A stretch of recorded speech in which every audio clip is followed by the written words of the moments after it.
Hey, everybody, I'm the Doc Bob Lee from 107.5 WBLS. Welcome to Open. Hey, we got a whole lot in store for you. On today's show, we'll hear from the founder and executive director of an organization that is helping young adults secure promising futures. Then we'll check in with the executive director of a Bronx-based nonprofit who will speak about the work that she and her team are doing. They're doing it together and what they have done on the adapted film series, Wake Up Call. Plus, we'll talk to a comic book artist to dive into his work and style achievements. After that, we'll be joined by a brand creative global digital health influencer who will provide updates on his documentary, Have a Heart. And then finally, we'll hear from an NBA Rucker Park legend who will speak about the impact that the park has done and had on the Harlem community. They're doing a whole lot over there still to this day. So we got that and a whole lot more. So sit back, kick off your shoes, and relax your feet because we're wide open. Here we go.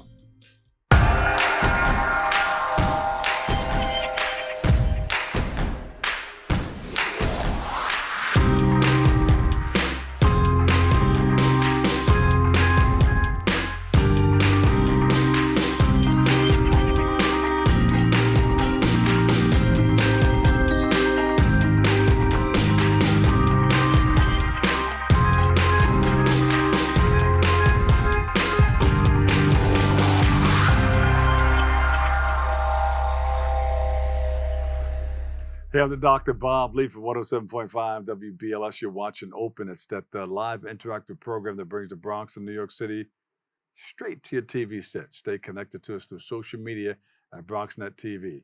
Leading things off, our first guest is the executive director and co-founder of the I Will Graduate Youth Program. She's with us to speak about the inspiration behind her organization, highlight the services that the program offers to our youth, while reflecting on their most recent 5-borough and much, much more tour. They've been around, they're doing a whole lot in our community, so please welcome to the show, Miss Tonya Lewis-Taylor. Tonya, hey, how are you? Hi, how are you? Thank you so much for having me. Good. So you've been doing this for a while, now you got your office at the Restoration Plaza, got it all set up, you got staff over there, so you've been doing some things for a while. But it goes back a little bit further than that.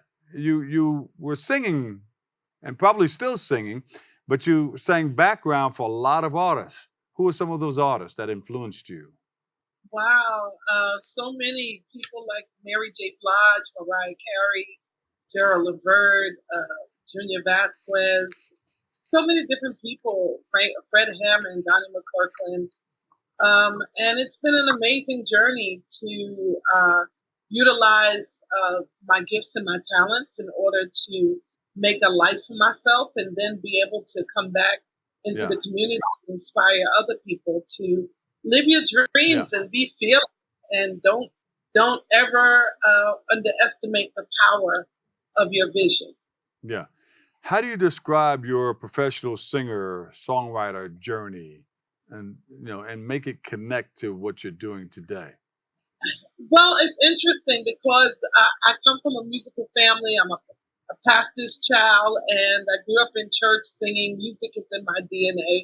And like most of us in the church, we always thought about singing on bigger stages. And so I did that. I, like most young people throughout New York City, wanted to figure out a way to connect my unique talents and gifts and use them. Like you don't get a gift to sing if you don't sing. You don't get a gift to write if you don't write.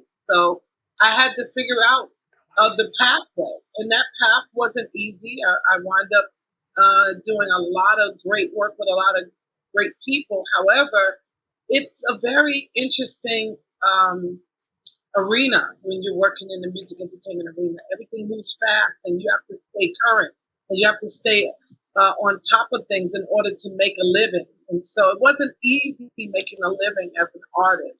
And so I found myself quickly being torn between both worlds, the singing and the music, and going behind the scenes working in the business arena. And that's where I ended up at a place like Rockefeller Records, where I learned the business of music, helping people like Jay-Z and Kanye and a lot of the Rockefeller artists build their career. Yeah. Tonya, who are some of the people working with you to make all of this happen? Because sometimes it's tough to do it by ourselves, but when you put a team together, hey, anything can happen. Yes. Well, we have an amazing team. Our graduate has about 40 staff members. Currently, my executive team is about 8 of us that works in the executive administrative office.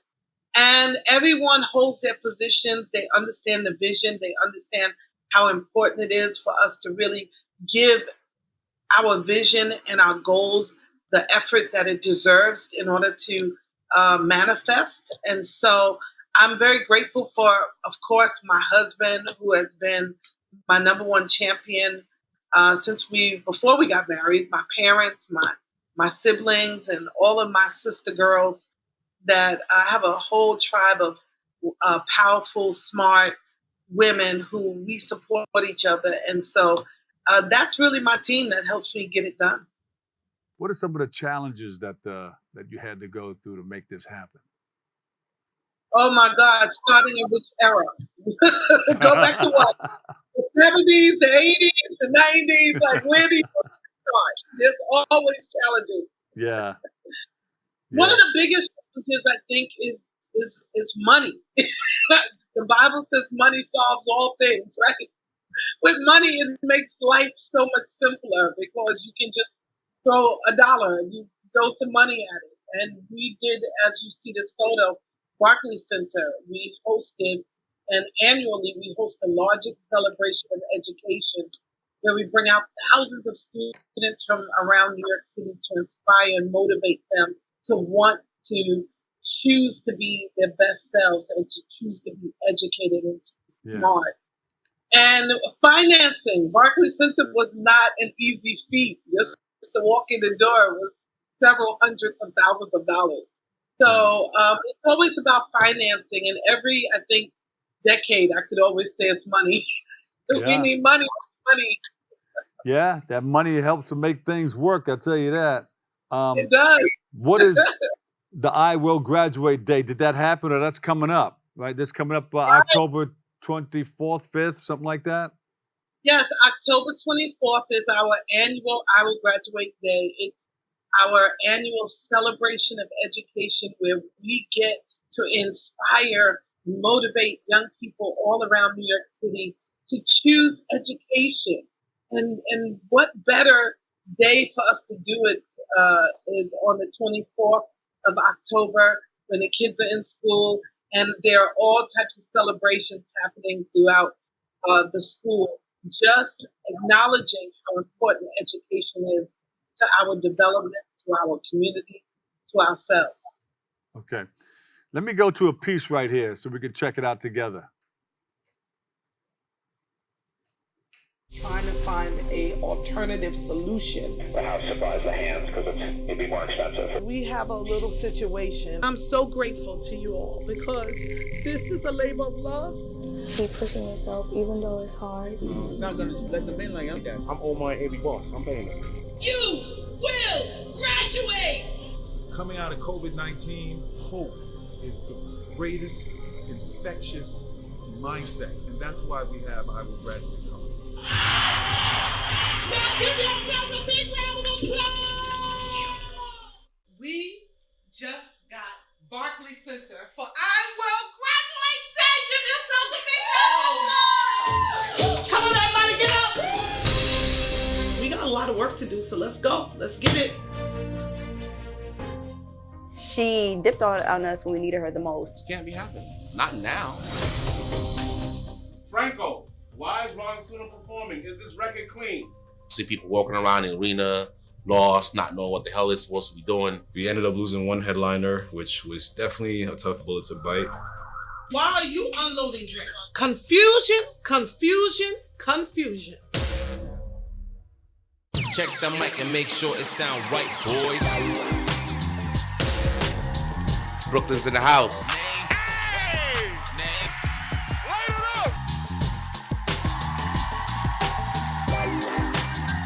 I want you to change the world. All of the people who have helped us make this day possible, we did it. Hey, Tonya, All right. Yeah.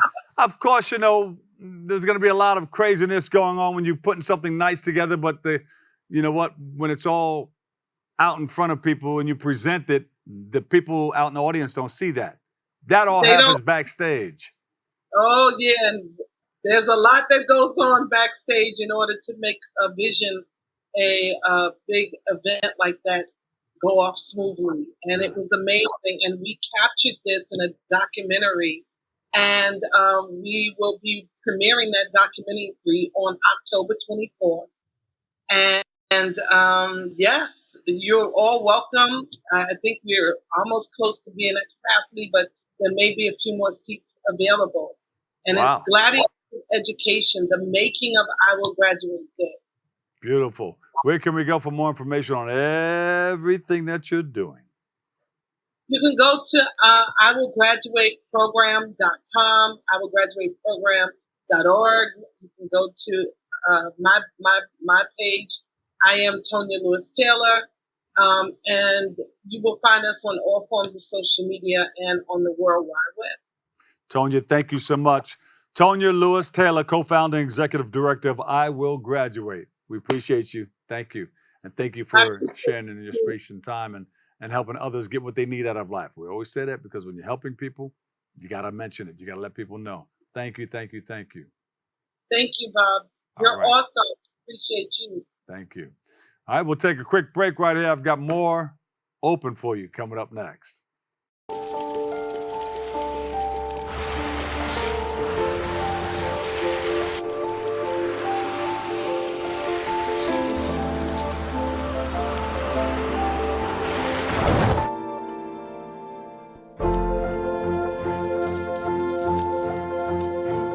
Did you know dragging chains can spark a wildfire? Only you can prevent wildfires.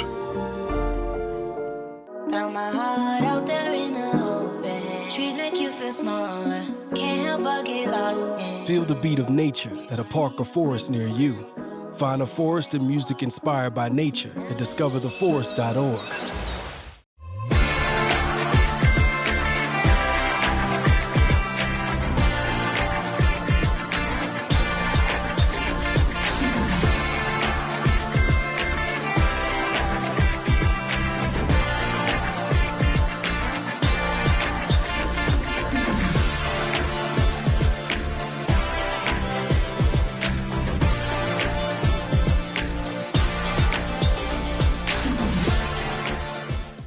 Welcome back. Our next guests are the executive director of the Kingsbridge-Riverdale-Van Development Corporation, an editor and an actor who has had roles in films and TV productions like Unraveled, Law and Order, Special Victims Unit, SVU, and they're all here to speak about their roles in putting together the series, Wake Up Call, and so much more. So please welcome to the show, Tracy Shelton and Pete Maddocks, and Vega Montanez. Welcome, guys. Thank you. Thank you. Thank you. So you've been working on this, huh?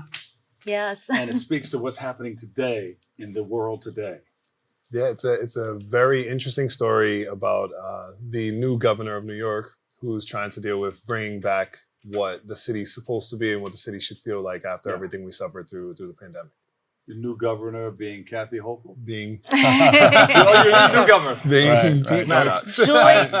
I really, I find it, thank you very much for having us on Bronx-based. This is really an honor. Love it. And I just want to say huge kudos to our editor-in-chief, Vega, for bringing this home. And a huge congratulations to the brains and the boss of Wake Up Call, which is Tracy right here. Yeah. She wrote it. She did everything. She's a complete boss, and she just deserves a huge congratulations. Well, I would just say real quick, you said this before, and you're absolutely right, that it is very timely, right? So what I've always said about this story is it's timely and it's timeless. So it's timely as what we just spoke about as, wow, look what's going on in the country. Look what's going on in New York. A lot of challenges. You know, you don't have to be any party, Democrat, Republican, but you don't have to forget about that. It's just there's a lot of challenges going on. A lot of people looking for direction, leadership, you know, as you say. Also, where it's timeless, everyone can relate to being a mother or a father, and they have to go to work and they have to balance their family. And usually a lot of the time you kind of are at work more than you are with your family, just the hours are, right? So this governor, Julian McCullough, who I play, he's struggling with that. And there's a lot of drama in it, and I think people can relate to it. So I think it's kind of cool. What prompted you into writing this? What were your thoughts at the time? You said, you know what sparked it? Right. So Pete is an actor, and he has a real passion for film. And like all actors during the pandemic, there wasn't really any work. The industry, like a lot of industries, took a huge hit. And so we were talking, and this was last January 2022, about Pete getting back. He's like, I really love to act again. You know, I haven't acted since before the pandemic, and I really want something. So I wrote this essentially out of that.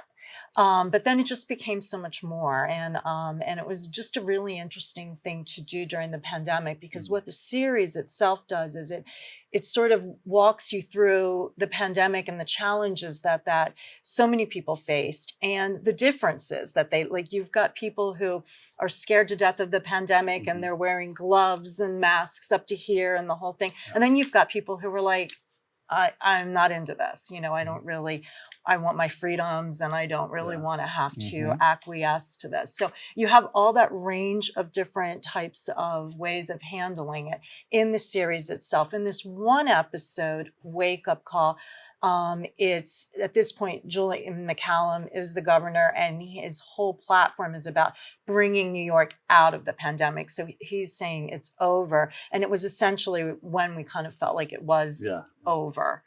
So that's sort of where this episode is, but it backs up to have episodes bringing everybody through the challenges. Right. Pete, and the research was right there. Everything is in front of us all the time, right? Right. And just dovetailing off what Tracy said is, we're trying to bring, like we said, this isn't political, anything with parties, whatever you believe in. Every New Yorker, if you're born and raised in New York, or you're a New Yorker in general, you remember the city that never sleeps. That was our slogan. The city that never sleeps. And it kind of went to sleep a little bit with the pandemic and a lot of things that were going on. And still hasn't woken up. I was downtown a couple of weekends ago, and I was like, this is insane. I'm in the middle of 40th. I was on like 39th or 40th.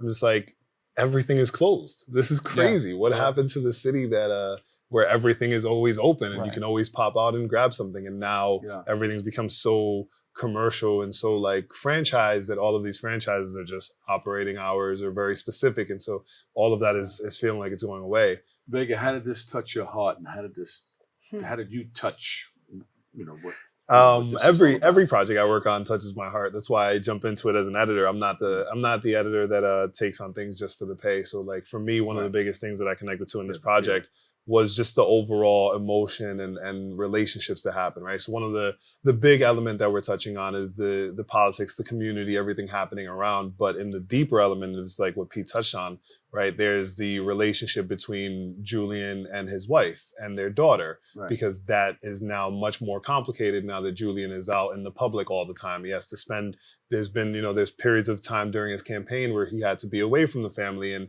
he had to be quarantined because he was out on the road and the family wasn't. So how does that all impact?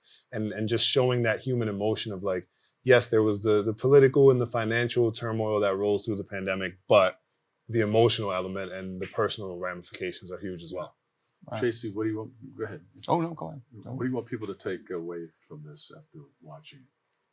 I just think that it's about the struggles that, people face and the way that they handle them. And so I think it's, I guess there's a couple of things. One is, like Vega said, the bigger issue of, let's get New York back up going again. Let's everybody rally behind doing that.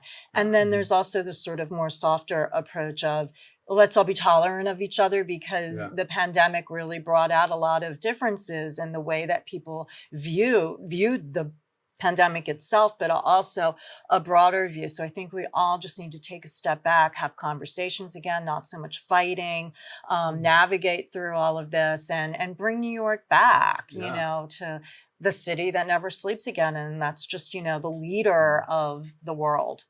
Pete, you're going to bring us back? You're going to run for? I think you're going to run for governor. She just stole my line. Right? So, she stole my line. So what I was just going to say, the one line I was going to say that's in the film that I really liked saying, because I'm very prideful of me being born and raised in New York City, my parents being born and raised in New York City, you know, my grandparents. I mean, I think it was way back. Is the one line that I said at the end of my speech in the very beginning of the film is I say, let, you know, New York not just be the leader of the state or of the country, but once again, a leader of the world. Let's roll up our sleeves. Let's get back to work. Let's get back to the city that never sleeps. That's a wrap. I think we're going to vote for. Are you going to run? I'm not that smart. I can't hold up well under pressure. And just quickly, we are on the film festival circuit, so we're really excited about that. Yeah. We did our first sort of screening of the event locally in July. We entered into film festivals in August. We started getting in some right away. We've already been to one. And that's the, you want me to grab it? The New York International Film Festival. Sorry. Hey, this is your camera right here. Yeah. Hold that thing right there. Yeah, and we won an award for, you know, Best Web TV Series. So, and now we're going to Hollywood, Florida. For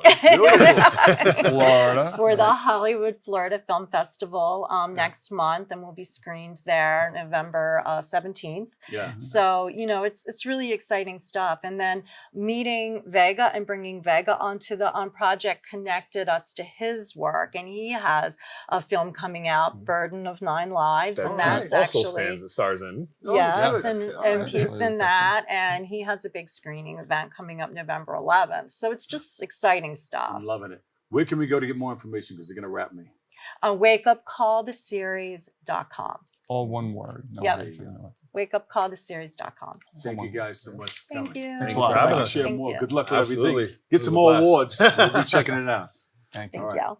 We'll take a quick break right here. I've got more open coming up. Kick off your shoes and relax your feet. Here we go. COVID-19 has changed how we spend weekends with the girls. Now it's time to take the first step that lets us get back to brunching instead of late-night munching. Before we can safely come together, we need the facts. As COVID-19 vaccines become available, you may have questions. Should I get it? Is it safe? Should I wait? It's okay to have questions. Now get the facts at getvaccineanswers.org so you can make an informed decision when vaccines are available to you. We all know what it's like to feel alone. But it just takes one new connection. Want to get out of here? To empower many. This is unbelievable. It doesn't take a superhero to bring forces together. We all have the power to reach out. Let's go! And help someone feel like they belong. Pretty cool, huh? We are stronger together. Welcome back. Our next guest is the comic book artist and the founder of Verse Comics. Verse Comics. And he joins us all the way from Bloomfield, Michigan. We call it the D. He's going to speak about his passion for art and highlight the work that he's doing. Please welcome to the show, B. Van Randall, all the way from the D, the Blade Icewood dance. From the Blade Icewood. They still doing the Icewood dance over there? Blade Icewood dance is what they do in the D. How you doing, Bob? Thanks for having me. Hey, man, welcome. So talk about some of the work that you're doing over there. I'm a writer, and I'm actually a screenwriter by trade. I'm an English major, always did creative writing back in college. And at some point back in 2016, I decided to dive into the world of comic books and graphic novels because I was always a fan of them as a boy. I just saw it as a way for me to sort of get my screenplay ideas out to the public, maybe do like a proof of concept type thing, and just kind of like started off as like a slow roll, but then things started taking off. Started partnering with certain celebrities and influencers, and started getting a lot more recognition. Then the awards started rolling in, and so now we're just trying to upscale our company, take it to the next level, and see if we can start making some of these Hollywood plays. Yeah, there you go. So you started from the bottom, now you're here. Started from the bottom, now we're here, Bob. Yeah. So you started out with comic books. Talk about your very beginnings. So my very beginnings, like I said, I used to be a big fan of comic books as a kid. And then I had this idea for Therians, which was a story about these werewolves from Africa and how they were brought over to America during the transatlantic slave trade unwittingly. And so I used to tell the story to my wife, to my family, and they thought it was an amazing story. And so I sat down. I didn't know anything about doing a comic book, even though I used to read them all the time. Yeah. And so it was trial and error. I scoured the internet looking for artists, found an artist who's still my business partner, Jarrell Treat, to this day. And so I could write, but I couldn't really draw. And so Jarrell teamed up with me. He saw my vision. He believed in it. And so we sat down and we put Therians together. And that story has been sort of carrying verse since then. But back then we weren't called Verse. Back then we were called Straight City. And then later we changed the name of the company to Verse, mainly because of the idea of partnering with hip hop artists, and then also having a double meaning of us creating our own universe. Yeah. So now Verse Comics. So you're involved with this 50 years of hip hop thing, right? With the you said the 50 years of hip hop? Yeah, you're involved. You're in it because this has something to do with hip hop.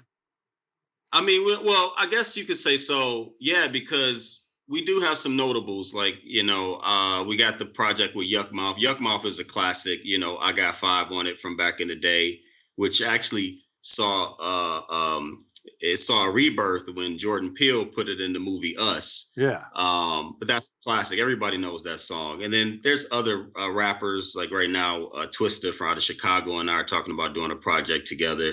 So yeah, I guess you could say, Verse has become a part of the 50 years of hip hop. Yeah, man. you're I didn't in even it. think of it though. And everybody's running around making money from it. You got to run around making money from it too. So now you're in it. There it is. Boom, you're there in. It is. Talk about some of the people who inspired you along the way to help you get where you need to go. So one of my biggest inspirations for the type of stories, the kind of stories that I write, I would have to say is the classic Octavia Butler. I specialize in horror and fantasy writing. So Octavia Butler was just a huge, huge influence on me. I love her stories. God rest her. And as far as influence on getting Verse off the ground, I'll be honest, that was really my wife. She the one pushed me to write Therians. When I used to tell her the story orally, she would literally sit there and listen to the story. And she said, that's the one. She's like, you write a lot of good stuff. She says, that's the one you need to really focus on. Yeah. That's going to take you far.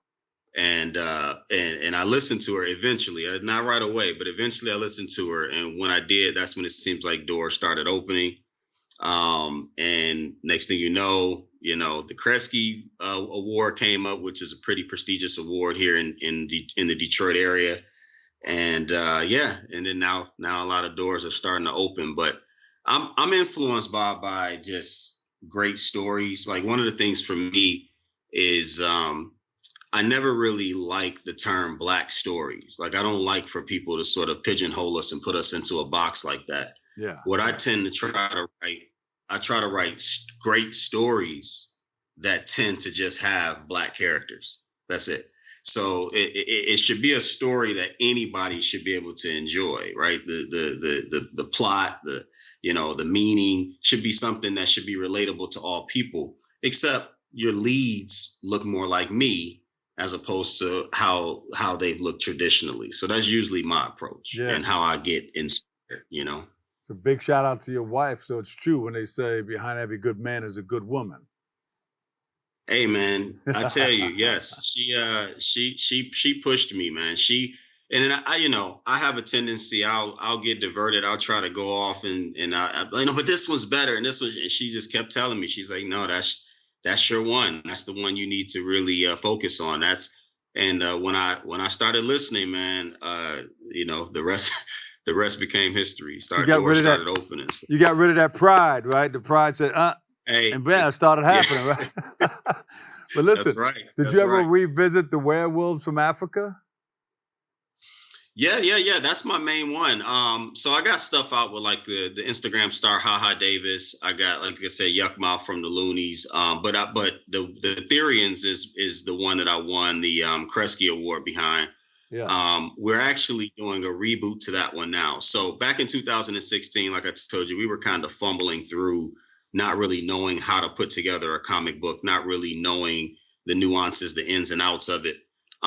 We've had a lot of years to sort of get better. So, and we've recently brought on some investors. So good. Now my partner and I are rebooting, I guess you can say rebooting the African werewolf one and doing like a whole of the story. We do have some interest in that story from some studios in Hollywood. We just were waiting for this whole writer strike to be over with. But so yeah, we're in the works of unveiling that and bringing that back out to the public, and then hopefully we'll see it on the big screen one day. Yeah, you'd be surprised of how many people want to get involved in what you're doing. What advice would you give to somebody up and coming? I would say the advice would be to, one, give yourself grace. You're going to make mistakes, and don't beat yourself up over the mistakes. Two, I would say partnerships. I would not have been able to do any of this without the partnerships that I've forged. Like I said, with Jarrell, with my buddy Nate, just guys that are in my corner that are helping me bring the dream to fruition. So you can't do it alone. So get that out of your head. You can't do it alone. And like I said, just give yourself grace, because you're going to have some bumps and some hiccups because we're trying to figure this thing out, That's true. Anything coming up? Are you going to be in New York anytime soon? Or anything coming up that we should know about? Yeah, I'm planning on it. I think probably I think it's the first week of November. I might be in New York, just kind of visiting. But right now, man, I got my head down. I like to write in coffee shops. That's the thing. Even though I got a home office. There's a lot of them over here. There's a lot of them in New York. I love it, man. I love the coffee shop vibe. So I'm just been having my head down and just writing every day and just trying to get ready for when and then I got a trip coming out to LA. I'm gonna be out there. Got some meetings I'm gonna be taking, so I'm just trying to be ready so I have something to give them. That's good. So that you'll be traveling around, and one of your stops is right here in New York. Yes, New York and LA. In the foreseeable future, definitely New York and LA. Yeah. And then with Haha, we're planning a book tour to take his comic book around to different cities. So a lot of that's going. Right now, we're retooling our website. So traditionally, our website would be you would go on and buy our comic books, www.versecomicsusa.com. But we're retooling it because our business model is changing on what we're trying to achieve. So that's going to be we're going to be unveiling that in the near future, probably within the next month or so. Oh, good. I'll buy a copy of yours if you buy a copy of mine. I got a new one that just dropped, People to Know in Black History and Beyond, Volume 3. Oh. So it's a trilogy. Okay. I got a 1, Absolutely. 2, and 3. So where can we get your book? You get mine on Amazon and all that stuff. I'm throwing it out there. But where can we get your book? Yeah. You could get Amazon. A couple of our titles are on Amazon. Therians is on Amazon, but the vast majority of our titles right now are on our website, www.versecomicsusa.com. So everything is available there. There you go. B. Van Randall, all the way from Bloomfield, Michigan. The D. Yes, sir. Detroit, man. Detroit. Born and raised east side of Detroit, but I'm out here in the suburbs now, man. All right, my bro. I love the city, man, but I had to get away for a minute. We appreciate you, man. Keep doing your thing. We'll see you when you get here. I appreciate you. Okay. Thanks for having me, man. I'll keep you in the loop when I'm in town. You got it. Sounds good. All right, we'll take a break. I've got more. We're going to continue to kick it right here on Open. Attacks against Asian Americans and Pacific Islanders are on the rise. My simple solution to the problem was remove people from the scene and help them feel safer. In terms of the hate crimes, I think there is so much more work to be done. We really need to come together and tackle this issue as a community.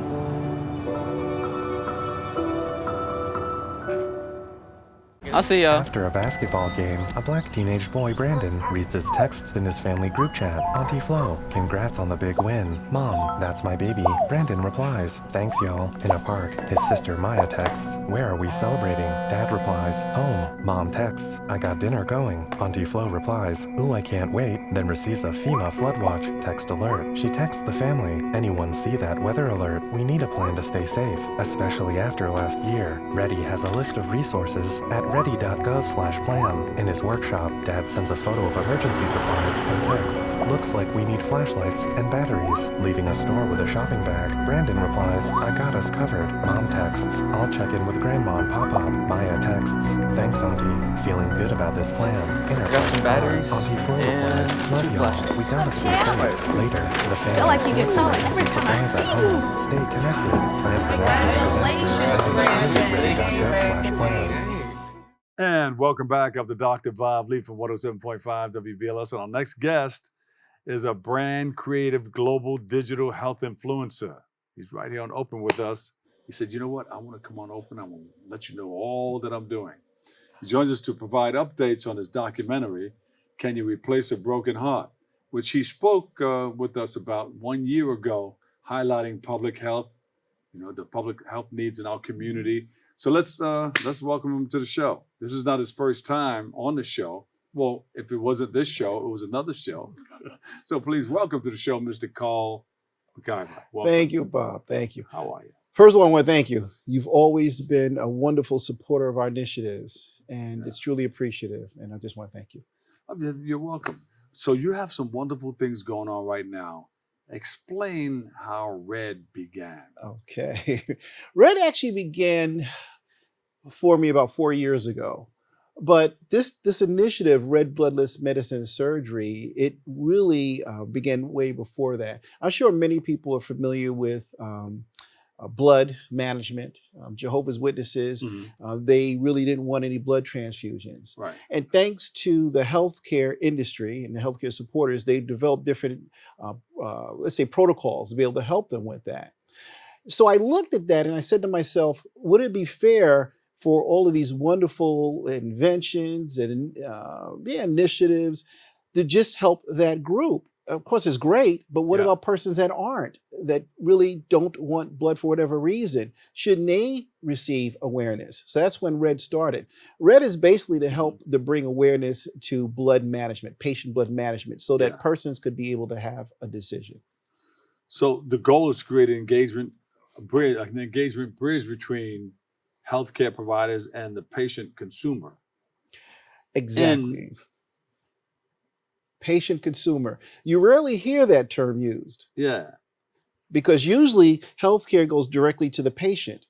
But we realize that the public needs awareness first, because from the public, they become patients and they're consumers. Yeah. So why not address them?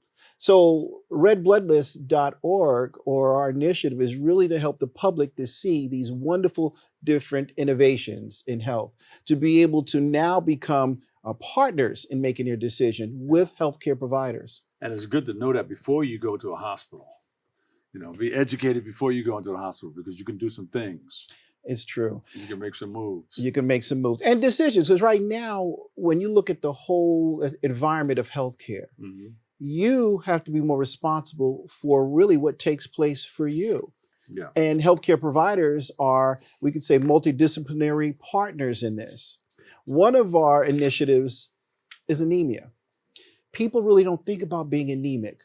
But when you look at the global data, just about probably 75% of individuals anemic probably don't know it until it's too late, and they have to make decisions, let's say, on the fly. What inspired you to get involved in this area?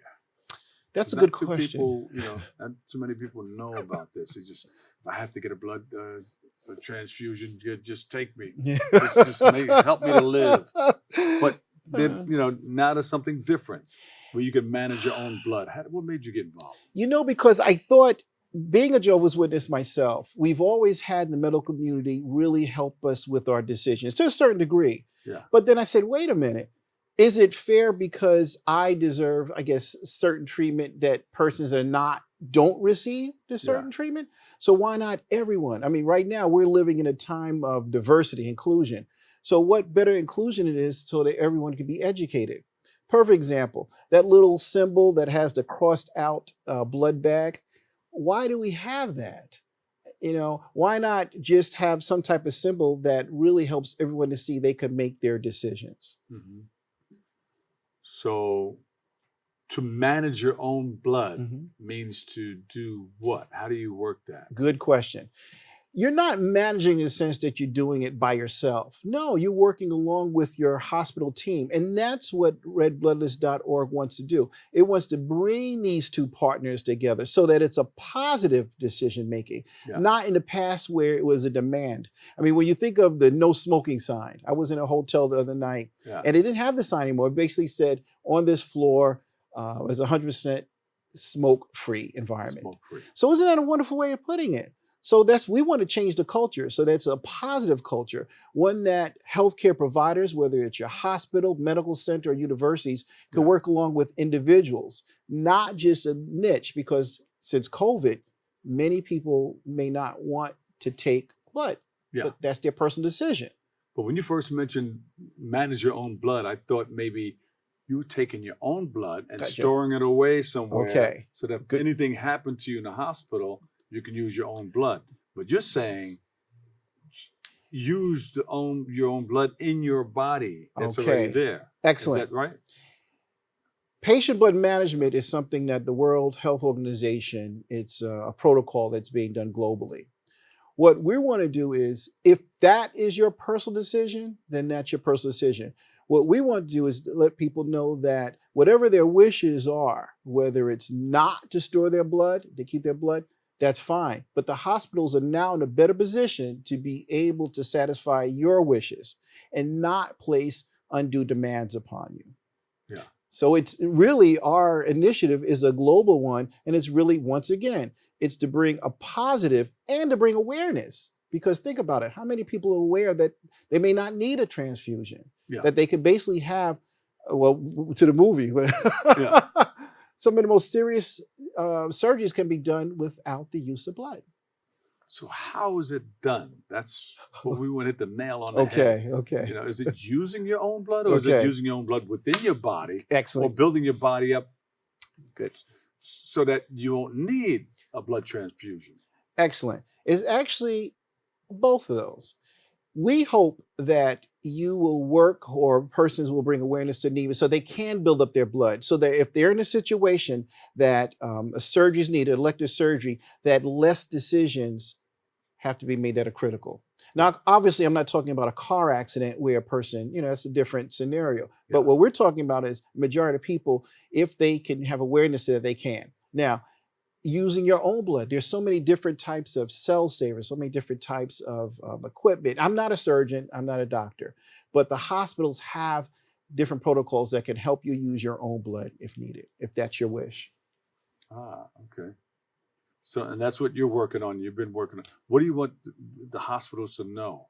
Because you want people to climb onto this. Yes. What I want hospitals to do is we designed a symbol that's basically patient blood management symbol, so that when persons enter the hospital, they can actually see their rights and not be somewhat of a demand, but collectively working together. We've also designed a poster regarding patient blood management and what that actually entitles.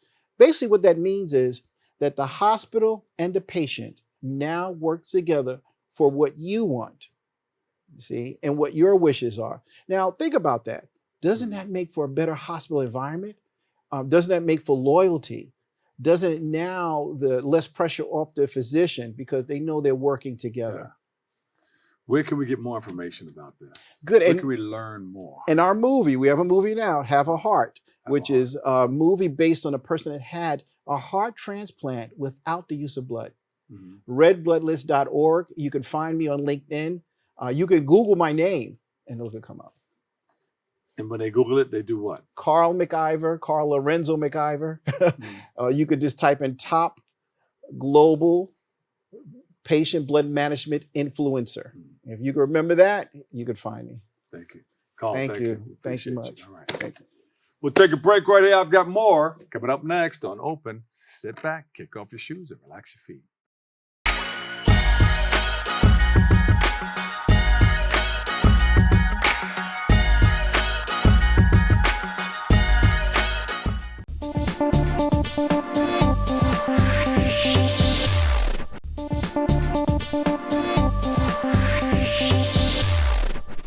Welcome back. You know, our last guest is a Holcomb Rucker Park and NBA legend.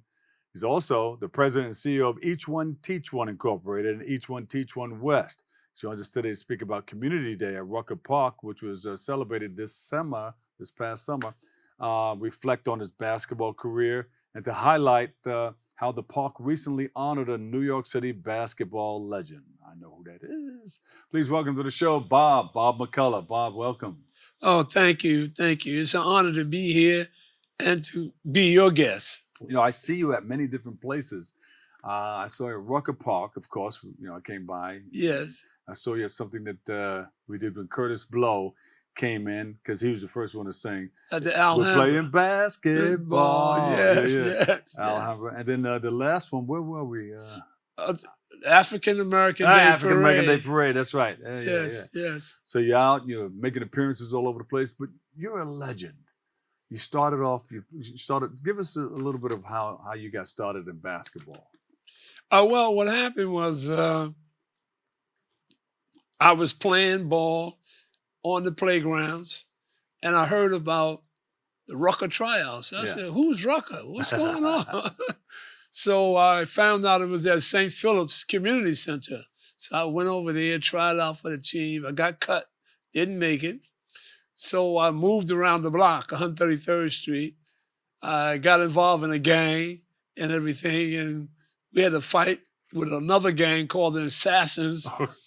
And then I got caught with a hatchet. I got arrested, took me to the 32nd precinct. And who should come to ask for my release but the executive director of St. Philip's, Lorraine Younger. Wow. She came to the precinct and she brought Holcomb Rucker there. Wow. But they said, no, we can't release him in your custody, only his mother. So my mother came and they released me. The next day I was supposed to be in court. Ms. Younger beat me to the court. My mother and I got lost. So anyway, she told Rucker, put him on a team, keep him out of trouble. Yeah. And that's how it happened. I came off the bench when we was 20 points down or 20 points ahead. Yeah. And then the second year, I was the leading scorer on the team. And then in high school, I was the leading scorer.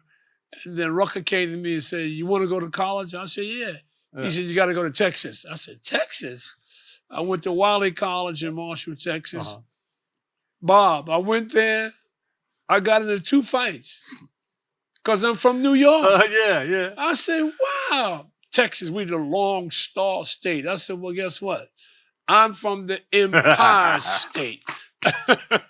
I mean, I came back. I told Rucker, I'm not going to college. He's writing a letter. I said, what you writing a letter? He said, I'm writing a letter for you to go to college. I said, no, Rucker, I'm not going to college. He said, this is the Big House Games in Winston-Salem, where Earl Monroe went to school. But this is before Earl Monroe. He said, I'm telling him you the greatest player since Jack DeFerris. I said, no.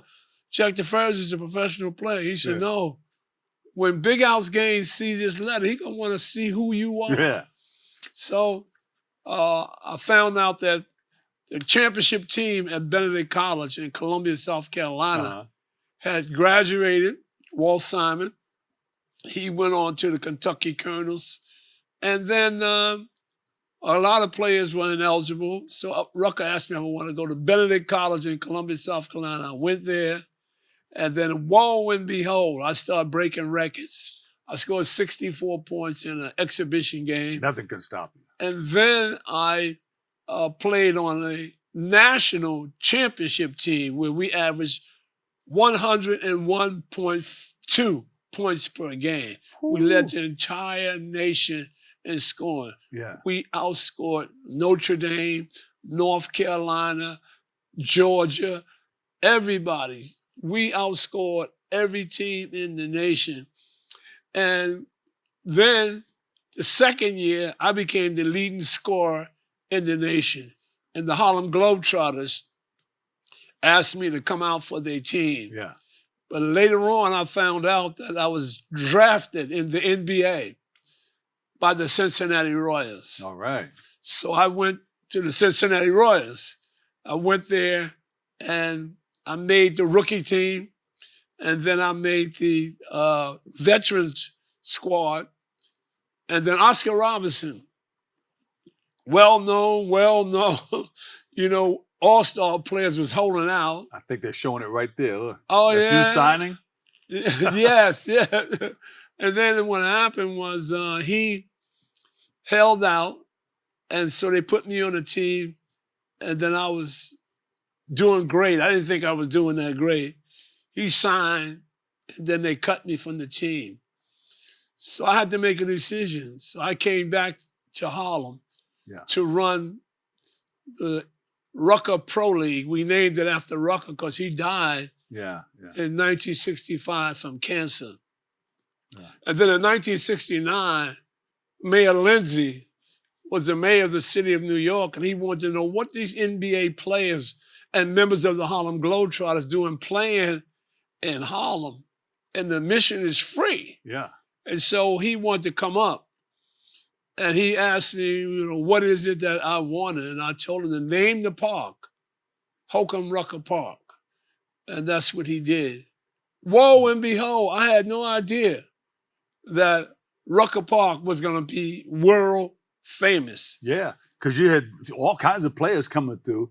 You had a guy that was on, he did the Quiet Storm on BLS. Vaughn Harper used to play at Rucker Park. You're right. Yeah. You're right. He was drafted to the Pistons. Right. But listen, there was a player who refused to go and finish his college career. And he signed a professional contract. And he wanted to play in Rucker Park because he said all his life he wanted to play. Yeah. And everybody wanted to know who was this player that didn't want to finish his college career, but he wanted to play in Rucker Park. They had people on the trees, on the fence. They were on the roof of the school. Yeah. Over 5,000 people was there. It was no other than Julius Erving, the Dr. J. Dr. J. Yeah, That's who it was. I mean, it was crazy. And people started coming, professional ball players from the Globetrotters, professional ball players from the Knicks, from the Nets, from the 76ers, from the Boston Celtics. Oh, Tiny Archibald from the Boston Celtics. And they had playground legends like Joe Hammond, the Destroyer. Yeah. And they also had Pee Wee Kirkland. Yeah. They had all kind of ball players coming from all These over. games are like all-star games. All Every of them. time they came, they were like all-star. They were like better, sometimes better than the NBA. Yeah. Because you had NBA players. Yeah, and it was free. Yeah, yeah. So what we did, we brought Madison Square Garden to the inner city. And no one had to pay for it. Yeah. Now, the NBA, they have the West Coast G League because of everything that happened at Rucker Park. Yeah.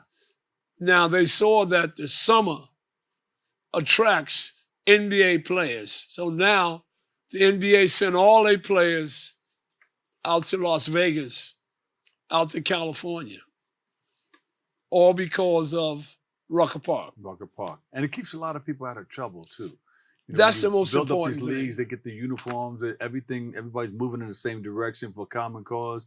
And the ball players that play at Rucker Park are like outstanding. And the kids that are there, it lessens gun violence, because the kids don't have a chance to get involved in gun violence. They're there watching the games. Yeah. Or they're involved in the Each One Teach One program. Now, there's somebody that you can tell us about that in a little while, but there's somebody that you wanted to honor, that you wanted to talk about. Well, what happened is that the years that we had the tournament, Willis Reed came up and he played with us. This is before the Knicks won the World Championship. Yeah. Not only did he play with us, but after they won the World Championship, he came back to the Each One Teach One program and gave scholarships to his basketball camp. This is one serious giving back person. Yeah. He never forget people. He didn't have to do it. Yeah. He was a world champion, but he gave free scholarships to his basketball camp after he won 2 MVPs and 2 world championships. So when he died, how can we forget him? Yeah. It's just unconscionable. How can you forget the generosity of such a great ball player, an NBA Hall of Famer? Yeah. There's no way that you can forget what he did, because he didn't have to do it. He didn't have to do it. No, he didn't have to do it. He didn't have to look out for our young people, to keep them out of trouble, to keep them out of the street during the summer, so you they have can be something- in his camp. You have something coming up that's going to honor him, like a fundraiser or something? Or Well, what we're going to try to do is to try to, with your help, is try to get Curtis Blow to come back to Harlem whenever Curtis Blow is available, so we can honor Willis Reed again at the Harlem State Office Building. You know, he did that song when Dr. J came to town. I think that was his inspiration behind that song. We're playing basketball. Yes. So we'll reach out to him. We'll try to get that in there. We'll give him a call and see when he's free. Yes. And what about these are the breaks? Break it up, break it up, break it up, break down. Yes. Where can we go to get more information? Do you have a website? Or? We have the real Each One Teach One at gmail.com. Yeah. The real Each One Teach One at gmail.com. Correct. All right. Yes. Bob McCullough. You know, we could talk for hours because you're a wealth of information and you have great history. You can talk about a lot of the ball players that came through there, too. Oh, yeah. Well, look, with your help, we can do wonders. We'll make it happen. Yes. All right. I'll stay in touch with you. You got it. All right. Bob McCullough, the legend. Thank you, man. Thanks for having me. Thank you. Okay. It's funny how time flies when you're having fun.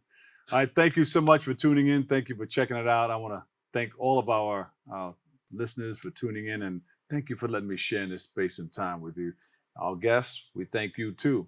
Always remember this: what you are is God's gift to you. What you make of yourself is your gift to God. So choose your choice, to let your choice control the chooser. I'll catch you another day, another way. I'm the Dr. Bob Lee, and I'll see you on the radio on 107.5 WBLS. Peace.